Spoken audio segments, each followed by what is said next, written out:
Welcome, welcome, welcome. My name is Deidre Harris Kelly. I'm one of the co-directors of the Romare Bearden Foundation.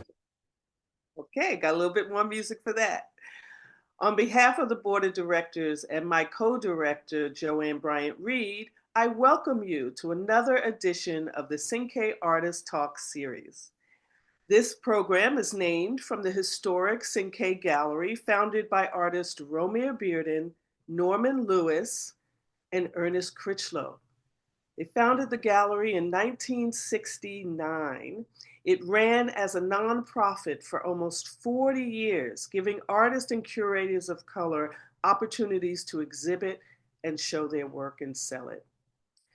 The Bearden Foundation Cinque program celebrates this part of Bearden's legacy by giving artists a platform to talk about their work and for other artists to engage in a network. And I want to thank all of you, our many supporters who participate in this program. Founded in 1990, the Romare Bearden Foundation is one of the longest running organizations of its kind to promote the artistic and intellectual legacy of an African-American artist. We hold an archive of Bearden's papers and library and produce exhibitions, symposia, and develop educational and public programs around his life and art. Another part of our legacy is participating in the production of the Romare Bearden digital catalog Resonate, now being published by the Wildenstein-Platner Institute. For this project, the foundation lent our vast archives and other materials to be digitized for the project. These materials can now be viewed online for free on the WPI's website. But tonight's program is a conversation with multimedia artist Judy Bowman. Considering herself a visual griot, like those traveling poets, musicians, and storytellers who maintain the tradition of oral history in parts of West Africa, she sees her job to tell visual stories that are reflective of her experience in Detroit's Eastside and Black Bottom neighborhoods. Like Bearden, Judy says she strives to uplift humanity and leave a legacy that highlights the beauty and dignity of Black people. Among her influences are the works of Kerry James Marshall, Charles White, Gordon Parks, Elizabeth Catlett, and Benny Andrews. After Bowman retired as principal of Detroit Academy of Arts and Science in 2008, she rebooted her career as an artist. Her work can be found in the collections of the Flint Institute of Art in Michigan, Detroit Institute of Arts in Detroit, Detroit Historical Museum, the R.W. Norton Museum in Louisiana, the United States Department of Arts Art Bank Program in Washington, D.C., the Booth Family Center for Special Collections in Georgetown University Library in Washington, D.C., and the Sarasota African American Cultural Coalition in Sarasota, Florida. Those are just a few of the places where her work is seen and held. Awards are, among others, of course, the Kresge Fellow for Visual Arts in 2021, the Alain Locke Recognition Art Award in 2022. She's exhibited in the Essence Festival 2018, and her artworks were exhibited in several galleries and museums throughout Detroit and in Spain. Bowman has a solo show currently running side by side with the Bearden traveling show Artists as Activists and Visionary at the Flint Institute of Arts in Flint, Michigan. I always want to call it a museum because it's quite a museum. But I must say that Judy's show has a much more interesting title. We Love the Swag, From Black Bottom Until Now, showing through April 19th, 2025 at the Flint Institute of Arts. So I want to welcome Judy. Hello, Judy. Hi, Deidre. How are you? I'm great. Thank you for joining us. One little point I want to make is that we will have some time for Q&A as we come to the end. And you can put your questions, you begin to formulate them and put them in the Q&A box at the bottom of your window. Okay, Judy. Yes. Welcome to the Cinque Artist Talk series. We're so excited to talk with you. I was really excited to see your work at the museum. And tell us a little bit about yourself and how you came to make art. All right. Well, hello, everybody, and thank you for having me. It is an honor. My name is Judy Bowman, and I am a collage artist right now. And I was born and raised on the east side of Detroit. My family lived in a community known as Black Bottom, and that's a community in Detroit on the east side. And that's where families came together, churches, schools were there, hospitals. It was a Black community. And it kind of reminds me of what maybe Rosewood would have been like or Tulsa. But it was a community where you could buy your food, you could go to church, you can go to school, you can go to the, it was a thriving community for the Black people here. And it was known as Black Bottom.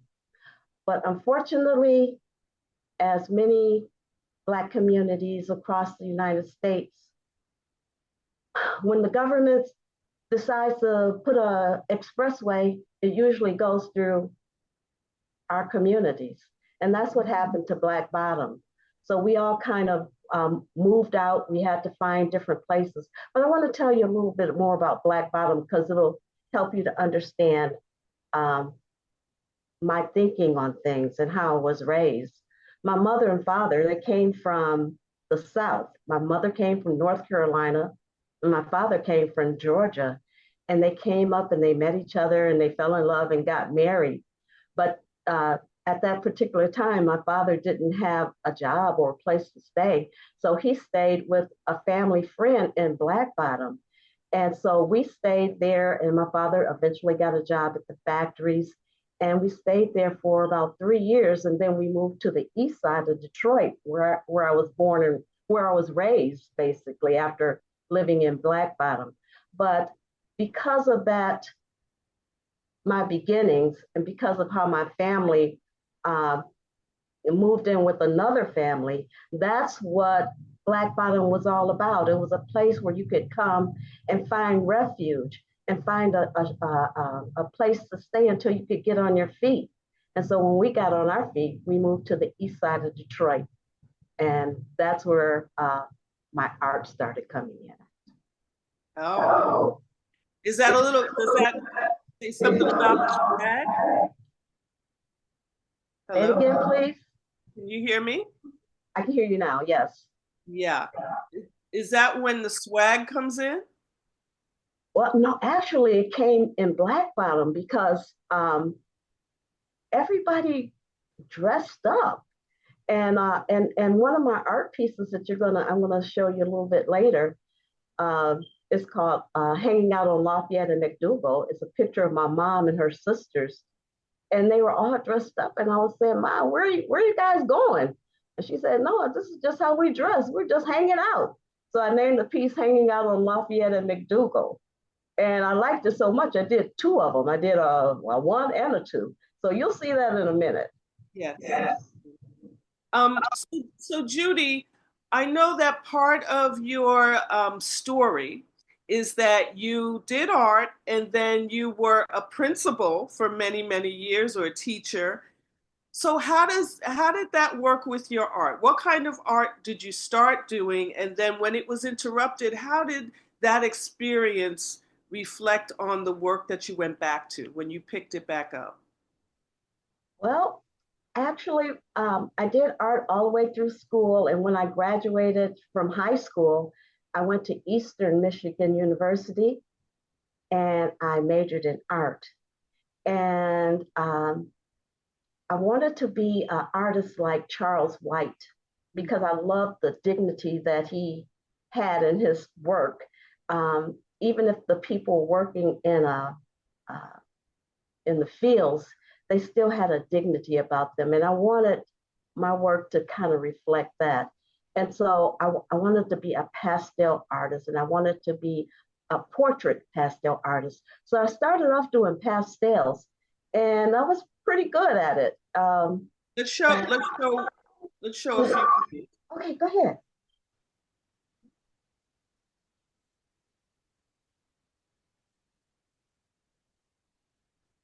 That's my Nina Simone and Miles Davis.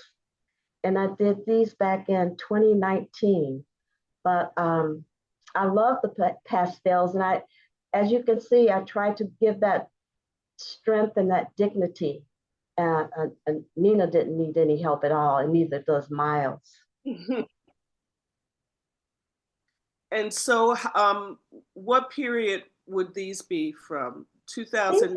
Well, actually, when I read, let me go back a little bit.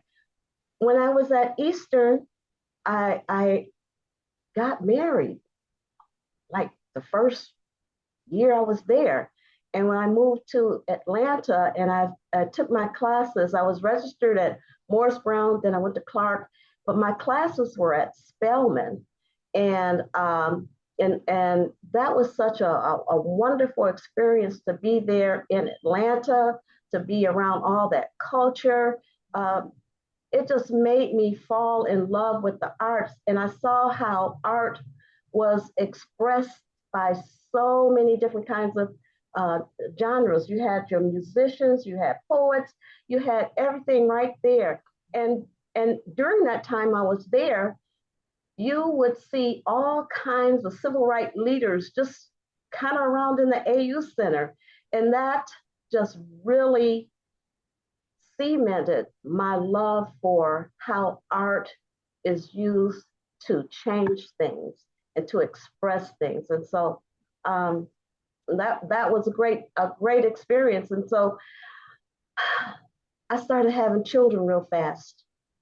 And and I did not get a chance. I studied 3 years at Spelman Clark, and I didn't get a chance to finish my degree because we moved from Atlanta and we moved back to Michigan, and I ended up at East U of M in Flint, and they didn't have an art department at that time, and so I had to change my major, and I went into education.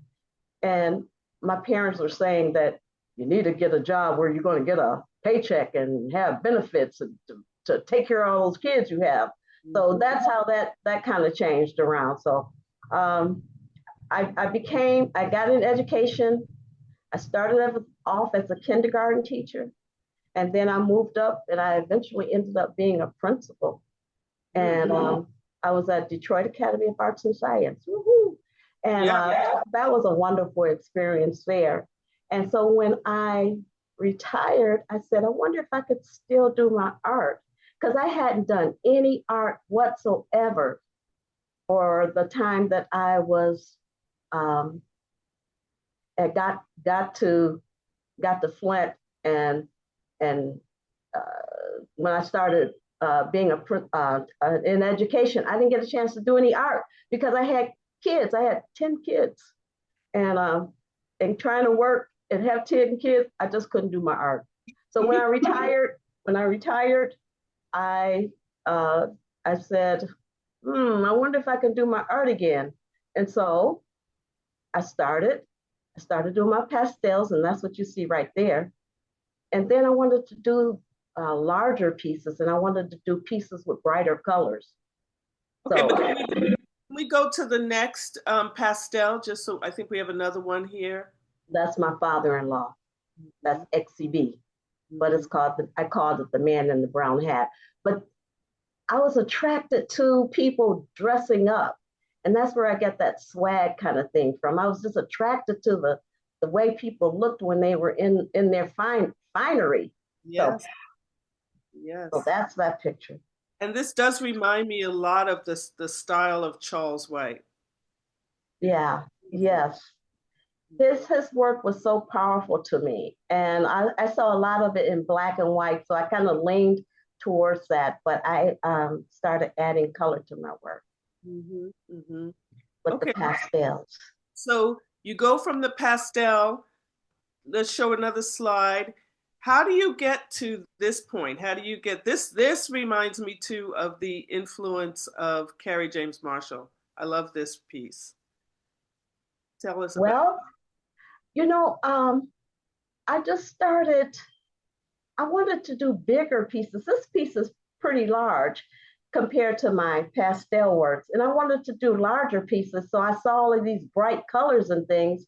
And I was looking at, I wanted to, at one time in my life, I wanted to be a author and illustrator of children's books. So I mm, think that's drawn me to the bright colors. yeah. And I wanted to tell stories. I wanted to be a storyteller. So this piece right here is called Mom on Cinque. And this is a piece of my family. And the two girls on the sofa, one is my sister, and the one with the white pants, that's myself. And my sister, she was all frilly and dressy all the time. And I was kind of like a tomboy and, no shoes, just anything, kind of slouching around and everything. And then the fellow, that's my brother. And then the ladies in the kitchen, that's my mom and her two sisters, and they're in there playing gin rummy and spades. And that's how it was. I wanted to tell that story of the joy and the happiness that was in the Black community. On my family that I lived, on the street that I lived, Seneca, everybody had a mom and a dad, and the moms stayed at home and the dads went to work, and moms took care of the home, and there was always activity. And that's how everybody in my neighborhood was. There was always some kind of activity going on and always some kind of family love. So and I wanted to show that. And when I created this piece, I was surprised at how many people said, oh yeah, that's what we did. The kids couldn't be around the adults, and the adults were in the other room, and my brother's trying to sneak in. But this is how it was. It was just a wonderful kind of upbringing that I had, and I wanted to show that to other people. I wanted to show my perspective of what the Black community and Black family life was, and so that's how I started making these pieces. And when I started making these pieces, people started saying, your work reminds me of Romare Bearden. And I didn't kind of connect those two together. And so I started going back and looking at Romare Bearden's work, and I could see how that came about. So, Yeah, one of the things I want to point out, which is a similarity with Bearden, is he would often have these settings that were very kind of classic family settings where you could recognize things like you have a picture of MLK on the table and you have a little foil on the antenna. I mean, those are the kinds of things that are very specific about a period that many of us can tap into, but the classic other photographs on the wall, the lamp, very reminiscent of a certain period in time. and don't forget the Jet magazine down there by the dog. That's my dog, Kelly. That's Okay. the Yes. Jet magazine. Yes. And the clock with the cat clock on the Yes. wall in the kitchen. So, yes. Now you use your family a lot as inspiration. Can we see another example of that? Yeah, here's a good example of how you interpreted a photograph. This piece is called Mom in Harlem, and my mom is the one who's laying on the bed with her back towards the camera, and her two sisters and a family friend. And so these pieces, I wanted to illuminate them and show how families came together. My mom traveled to Harlem to see her sisters, and that's what family did. We stayed together a lot and we visited with each other. And so I wanted to use that reference photo to make this particular piece. And I did a whole series on this. I did this was the first one, Mom in Harlem, and then Mom on Seneca, and then I did one, Mom at Belle Isle, and Mom with the backyard parties. But I just love how families come together. And I wanted to show this. And one of the things that I kind of discovered when I started exhibiting my work, although my the people in my artwork are Black, white people could relate to Yes. my work. Mm-hmm. And I was wondering about that. And I came to the conclusion that everybody loves their family and everybody loves, family gatherings and the relationships that come from family. And so I could see how they related to that so easily. And Yes. that's a good thing because I want other people to know that Black families are not like they're normally depicted Mm-hmm. in Right. movies or Right. in books or things like that. I wanted them to show that there's love and there's, that we make a way and we're gonna look good doing it. That's right. And this, you can see in the black and white, I believe that they were getting ready to go out. That's what I'm assuming. And so when I did my piece, I had on that they were looking at a flyer of a jazz club that they were going to, and I could imagine that that's what they were getting ready to do, just waiting to go out. Right. And I think that many people can relate if you think about situations like this, particularly with families. And, there's a kind of what Bearden calls the prevalence of ritual. Certain rituals that run through many different cultures connect us in a way. Mm-hmm. And you relate to a sort of essential um, nature and humanity in that way when you can see yourself through these works. Next slide. And this is when my family lived in Black Bottom. And this was on Lafayette and McDougal. And you can see the balcony. That's where we lived. And my parents took a lot of pictures on that balcony and they're reflected in a lot of my work. But this is my mom. This is the picture I said, Mom, where are you guys going? Why are you so dressed up? And she said, this is just how we dressed. So they had that swag back then and there. And so I made two pieces from that. And I think that's the next Right. slide that's coming up. The next slide. Uh-huh. Yeah. That's my family. My mom is the one in the blue dress in the middle. And those are her sisters and a friend around her. And I just wanted to show people. And when I have exhibited this piece, people say, wow, they are so stylish. Wow, look at those dresses. And the dresses I'm pointing, but the dresses that are the lady that's on the right-hand side, I actually pleated the paper. I put it in pleats to show that pleated dress, the shirt that she had on. And so I'm very particular about the colors and the paper that I use. I wanted to show that style and that swag they had back then. And the lady who's in the front, that's my Aunt Sadie. She was really dressed. I mean, she dressed up all the time. She was something else. She was that's Aunt Sadie. Now, that's a question because you do use photographs a lot. Can I see the next one? As a resource, and I'm wondering how it changes. How do you start to conceive of something? Like if we go back to the last slide, if you think back to the black and white photograph, what is it that you see in it that you begin to change and you create a whole different world than that black and white photograph? That's the thing that I like about being an artist because you can change things. You can make things brighter or more beautiful. Or I say artists have a special gift. We can see things that are not there. So that's how I changed the colors and to make it pop because they are black and white pictures. So I don't, I really didn't know what colors they were, but I get a chance to choose the colors that I want. And I love bright colors. I used to wonder why I could do collages so easily.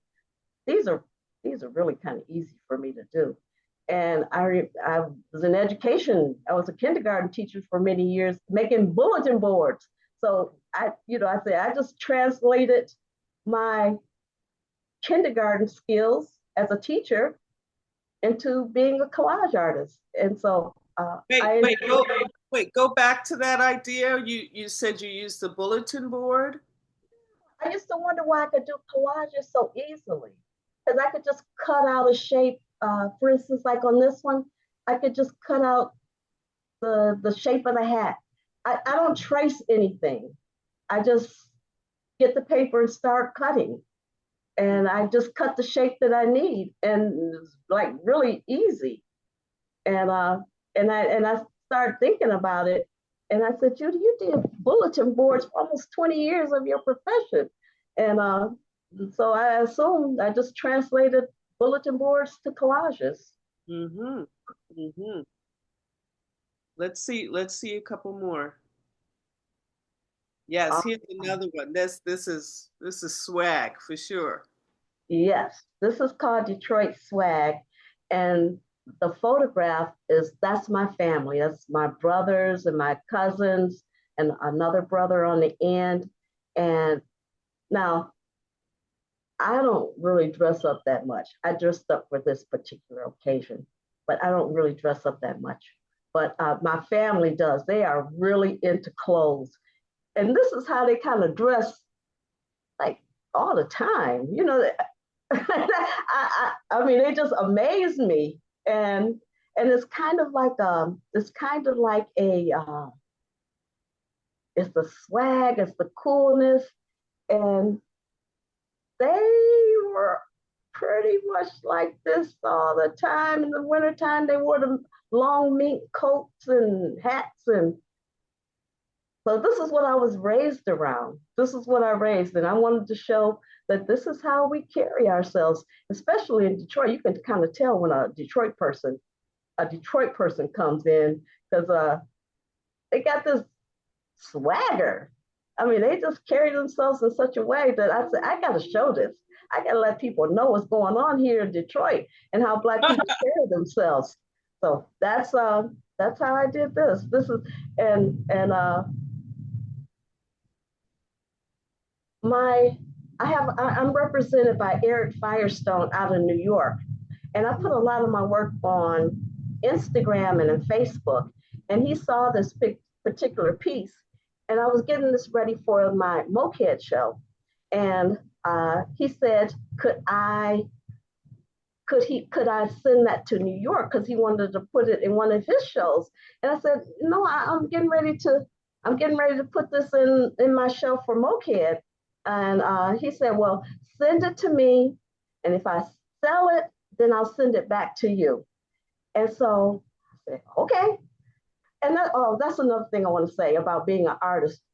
When opportunities come to you, say yes. Don't shy away from it. Like this right here.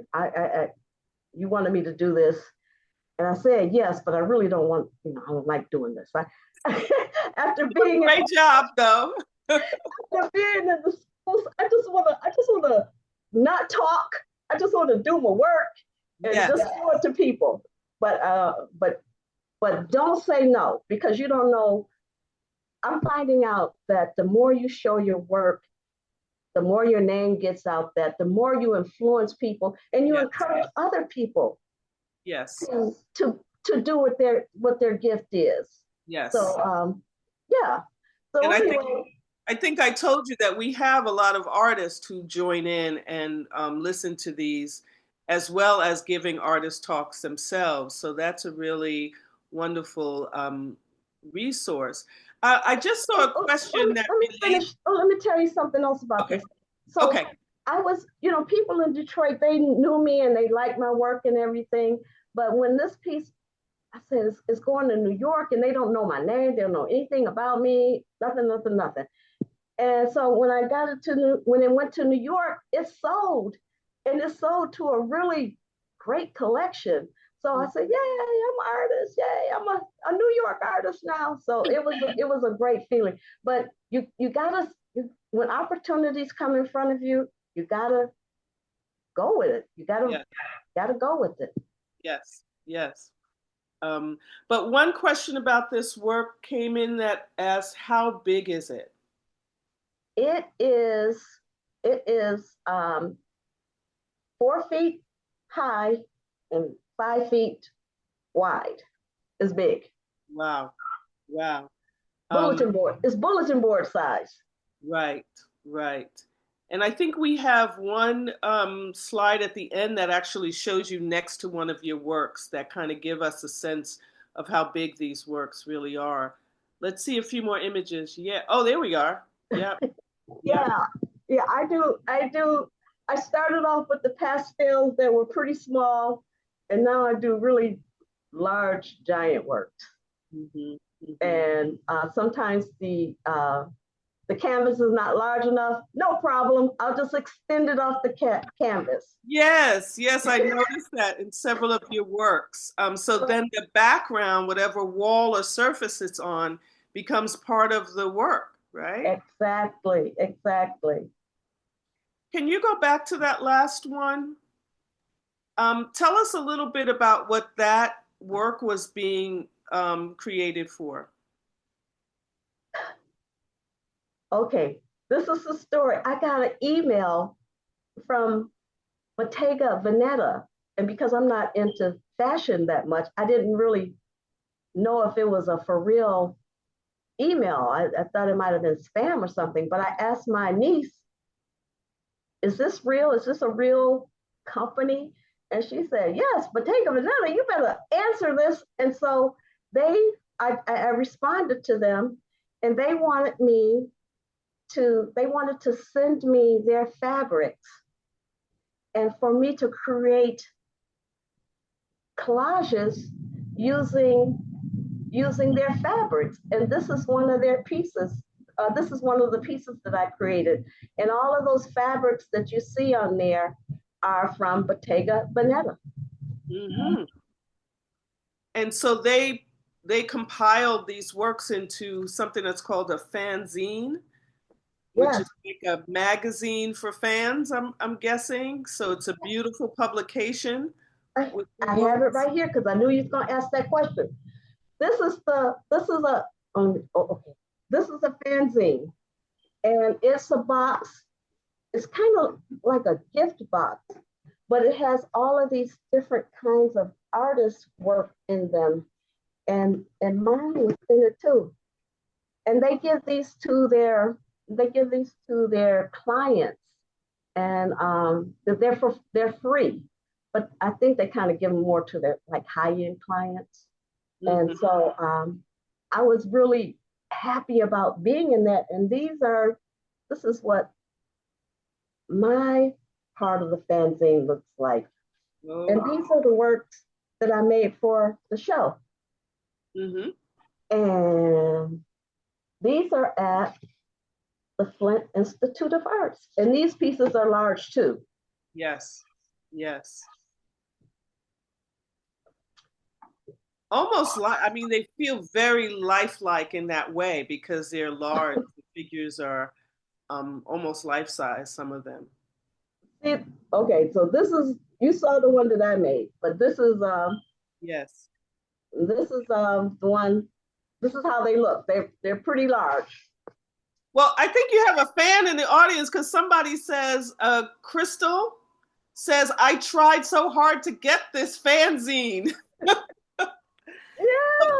Yeah. So people can't buy it. It's something that the designer was giving away because Mm-hmm. you use their materials in it to make the work, right? To advertise. Yes. Yeah. Yes. So if you go to the Flint Institute of Art, you will see the fabrics, and some of it was uh, really. I wish I knew what they were better, but it was really soft leather, and then there was some kind of animal skin. It was a fluffy kind of thing, but they were beautiful. And when I finished it, like this hat right here, Yes. it's a fluffy hat, some kind of fur. But they wanted their fabrics back, so I had to send everything back to them. They didn't want me to keep any of the scraps or anything because. Okay. Oh, Okay. can I show you this? Something they sent me as a gift. It's right over. Sure. Okay, hold on. Wow, this is special. And we get to see her beautiful art in the background with that Bearden work over to the left. I see a Bearden print back there. I spy a Bearden print. They sent me this bag, and they sent me. It's all. It was really in there, all fancy and everything. Okay. But this is the bag. But this is what they sent me. Oh, wow. This is they call this a pencil box. And of course, I didn't know what it was, but it's a pencil box.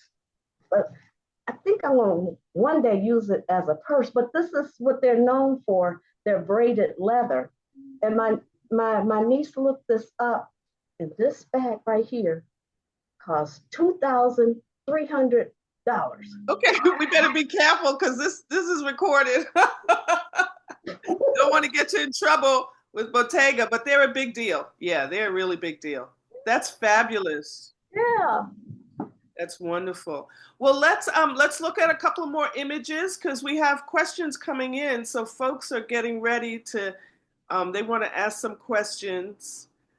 I do want to talk a little bit about, here's another one with the legs hanging over, the extending beyond the painting. And someone else said, how do you store them when they are like this and they go beyond the edge of the work? Well, most of them are sold. And, the other ones are at the museum, and I have one. My studio is in my basement, and I couldn't get it down in the basement, so I would do what I needed to do in the basement. Like for instance, I made the face and the legs and all of that, and on the canvas, and I brought it up, and then I had to put the feet on upstairs. But I have a spot in my house that I kind of store them, the ones that are not being sold right now or exhibited. But on this particular one, this is a friend of mine. I asked him, could I use that picture because he got that swag too. And I made, because I just started cutting, I did not measure anything. And I got to the bottom where his pant legs was, and I said, golly, I don't have enough room. And so that's when I came up with, well, just take it off the paper. Just take it all off the paper and extend it. And so Eric Firestone called them my dangling leg series. And so if it happens that you get to the edge and you realize there's not enough space, does that mean that you're not planning things so tightly in the beginning? You're kind of letting the piece develop as it will? Yes. So I don't make any sketches. I just start with the face, and I start with the face, and I just build out from there. And sometimes it just extends off the paper. Yeah. All right. Let's see a couple of more. This is a wonderful triptych. How big is this one? This one is 4 feet, and then it goes over 180 inches. So these are 3 different panels, and this is a very, very long piece. And this was at Art Prize, and my piece was right next to the big Pooh winning prize piece. It was, the artist got $250,000 for that piece. And so mine was right next to his, and everybody was rushing to pass mine to get to theirs. And because my piece was so long and so bright, that by the time they got to the middle piece, the colors caught their eyes. And so they went back to the first piece and came all the way back to the last piece. And that was a really, that was a really kind of funny thing to see how they would stop and look at this piece. And one guy said to his, I guess it was his girlfriend, he said, "Baby, can you lift your leg up like that for me?" So, so people really enjoyed it, and it makes people feel happy, and that makes me feel happy as an artist. But how do you see the figures here as the same couple or a group? It's a Or group. yeah, It's a group. okay. Yeah. All right. So they all kind of stick together. You're getting some wonderful love in the chat. You know, somebody is asking, oh, I know who this person is. This is a filmmaker, Nelson Breen. He says, Judy is a revelation as in her work. Has there been a film focused on you? No, you can do one though if you want. Never say no. He is the filmmaker. He's the filmmaker who did the great film Bearden Plays Bearden in 1980. Oh, So well, I think he sees some good things in your work, some oh, very vivid things, tell him definitely good that looking. in Detroit there are so many artists. I mean, they're doing some really big and wonderful things. Mm-hmm. Detroit, tell them to do a film on the artists in Detroit. The Artist of Detroit. Okay, The Nelson. artists of Detroit. Got that. And they're young people. Oh, can I say this? These, I started old. And I want to say this to people who are artists and you're starting late. Uh, I believe that God gives you a gift to do something. And I think if you don't do it, he gets mad at you. I mean, he get not mad, but disappointed because your gift is made to change things. And if you don't do your part, that part doesn't get changed. So, so whatever your gift is, no matter how old you are, because I used to think that I started late. You know, I'm in my 70s now, and I said, Callie, I don't have enough time. But I see so many artists here in Detroit. You got Shirley Woodson, you got Dale Pryor, Charles McGee just passed. He was in his 90s, but he was still doing work at the end of his life. So you have time. So don't, if you know that you have that gift, use it. It's for a purpose. Mm-hmm. It's to make people happy. It's to tell your story. So you're answering one of the questions about the Black art environment today. I'm not sure if all of the artists you mentioned are Black or that all of the artists you're They are. talking about in Detroit. But do you have any thoughts on, the environment today for artists of color?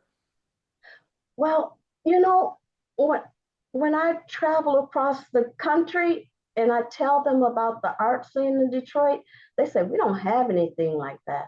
And what really got me started was a group called the Detroit Fine Arts Breakfast Club. And it was started by two men who just loved art, and they would come together and talk about art at this restaurant called Noni's.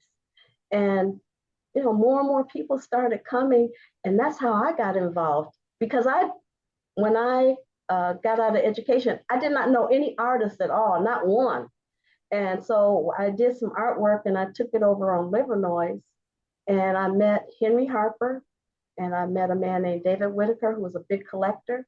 And they said, you need to come down and show us your art and talk. And I did. Don't say no. Always say yes. Don't say no. And Yeah. so anyway, more and more people started coming, and art collectors started coming, and artists, and they came together, and collectors started buying art, and that's how a lot of my artwork got sold. So Detroit Fine Arts Breakfast Club, and I'm finding out that other communities are starting breakfast clubs, and it happens every Monday, every single Monday except for holidays. And artists come together and they bring their arts and talk about it, and they show it to the group, and there are collectors in there. And people started coming. Even the director of the Detroit uh, Detroit Detroit Institute of Arts, Yeah. Salvador Ponce and his wife, they started coming. All kind of people started coming. And Mhm. so anyway, Yeah. Another way to get your work out, and somebody mentions here that your art was seen in the Detroit Music Festival as a poster. yeah, yeah, This is Joanna Erickson. yeah, that's that piece right there. Oh, and Um, just recently, I did, I did something else. I wanted to tell you. I did the Detroit Symphony Orchestra asked me wow. to do the cover art for Wynton Marsalis's Yes. symphony. So I just did this. Well, So that's the question of what are you doing now? What are you doing now? That's great. So how did I, that come about? they saw my Jazz Fest poster, and then they asked me if I could do the cover art for Wynton Marsalis. And Hmm. of course, I said yes. Of course, I can do it. And so uh, things have just been happening so quickly for me. I've been doing this for about 9 years now, and things are moving really fast. I've had This is my second museum show, Yeah, and so that's a big deal, having a museum show. So where was the first museum show? it was here in Detroit at MOCAD, Museum of Contemporary Art Detroit, MOCAD. And Okay. so that's where a lot of people saw my work there, and it got a lot of got a lot of good play and compliments and things. And from there, it just kind of blew up from the Breakfast Club to selling my work locally, and then it started getting going across the nation. And I'm just saying, if you have a gift, use it, use it. Yeah, one question actually is, did you sketch as a kid?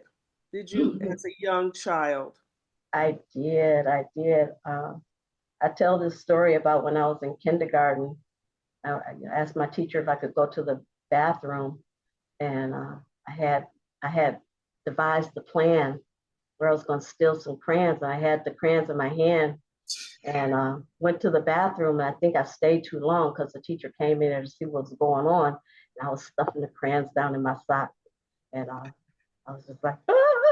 But anyway, she didn't tell my mom, and so anyway, I said if I was going to steal crayons to feed my art habit, I must be an artist.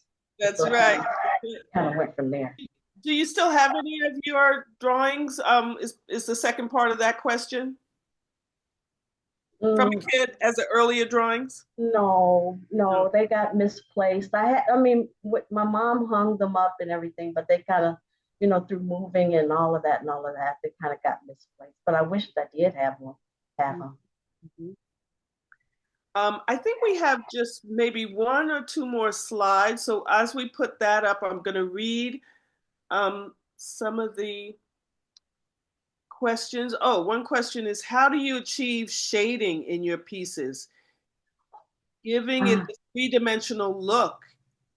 well, um, I was also influenced by Benny Andrews. So when I do work, for instance, like in the man that's sitting down, Mhm.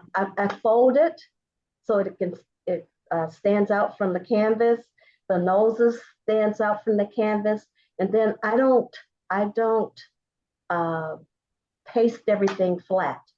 Mhm. Things kind of stand away from the canvas, and so that's how you get that look. And then of course you can use Oh, different colored browns and different darker browns when you want to make the shading. so when you say you don't completely press them down and they kind of lift up, like the edges lift up and they get light. I mean, somebody asked, is it about how the light hits the pieces or is it shading? Yeah, yeah, that's the thing that I like about my art. Okay, say for instance this is a piece of construction paper, Hmm. and I fold it like this, and then I don't have scissors in front of me right now, but I'm just going to kind of tear tear what would be a nose. And so I Great. just kind of put it flat. Well, okay. Yeah. So See you that? can cut, and so it stands out. And the thing about when you do that, it depends on the way the light is shining on it. The Yes. picture changes. The shading and everything, the picture changes. And so it's kind of cool. It's kind of cool like that. Yeah, and so in that case, it's much more three-dimensional A in lot many. of my pieces are three-dimensional. So Yeah. a lot of the things have to be in shadow boxes because it stands away from the Okay. canvas. That was a question. What are the challenges to pack and ship your artwork for out-of-state exhibitions? Well, when a museum asks for your work, they send a big blue truck to come pick it up. And they they send the packers and everything. So they just, I don't do anything. I just make the work and then it goes to them and they take it from there. But you mentioned shadow boxes, so it's not like you can just have it in a flat frame. You need to give it some depth around it so It that has, those yeah, three-dimensional a lot of my elements. work has spacers around them. And then Eric's, I've been framed. He does a lot of my work. And so he makes these really kind of deep shadow boxes and it makes the work really look great. And Yeah, so, yeah. Another question we have is why are the necks of the females in your art so beautifully extended in length? Maybe we can go back to the mother and sister piece, the you hanging. know, you know, that's the question. My mom lived with me for 4 years. I was her caregiver. She lived with me for 4 years, and she would ask that same question. My, I'm gonna show you. My mom, that picture right back there, that's my mom. Mhm. And she would say to me, uh, why do you make the people so black? Why are their necks so long? Why? She would ask all of those questions. And I said, Ma, it's an expression, it's show regalness and all of that. And so she finally kind of uh, adjusted and understood what I was doing.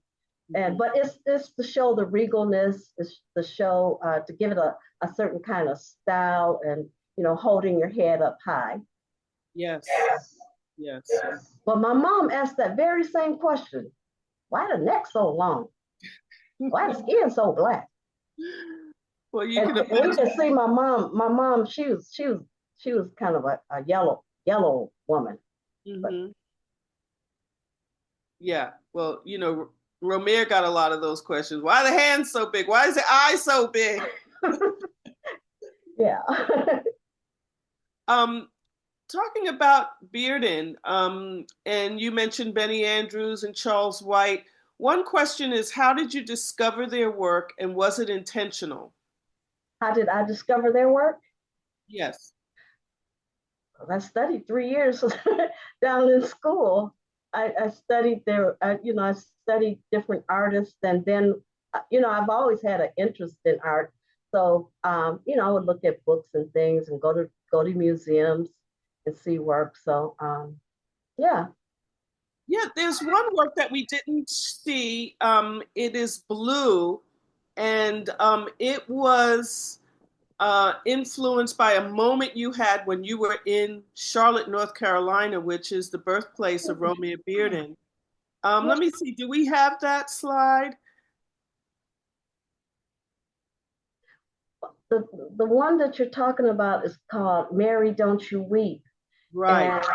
and and we were in Charlotte, North Carolina, visiting some family members, and I went to a park that was dedicated to Romare Bearden, and I came home. I was thinking about it and everything, and I came home and I went to bed that night, and I had a dream, and I dreamed about this piece to make. It was it's called "Mary, Don't You Weep."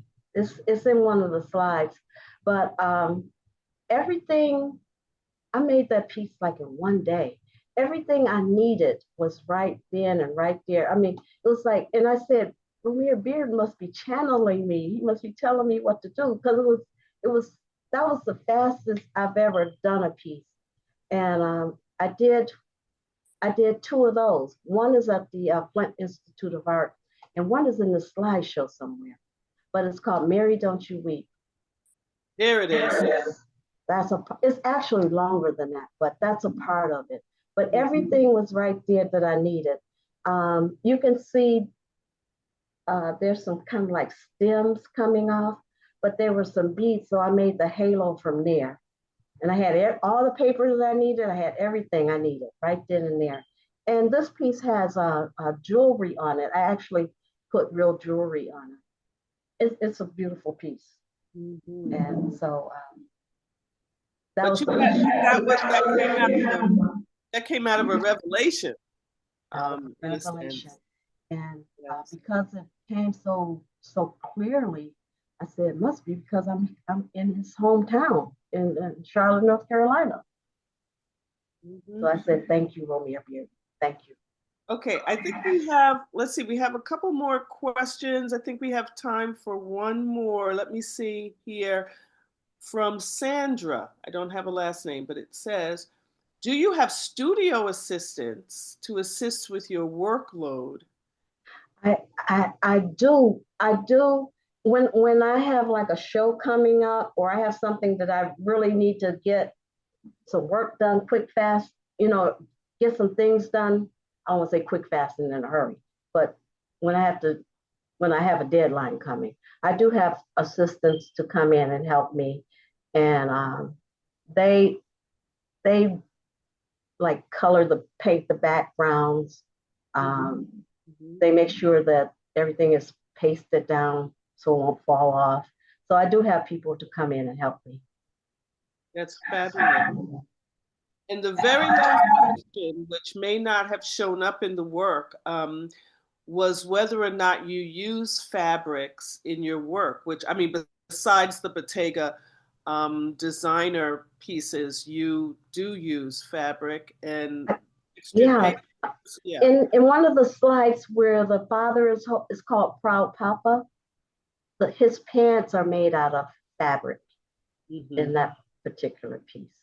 But you can use any kind of thing in your collages. You can use found objects, you can use jewelry. Mostly I use paper, but every now and then I'll go to Joann's Fabric, like the one that I did for Bottega Veneta. I got it was an imitation leather, so I could have a red, because Detroit men wear gaiters, and so I had to get these gaiter kind of fabrics, and so that's what I got for that.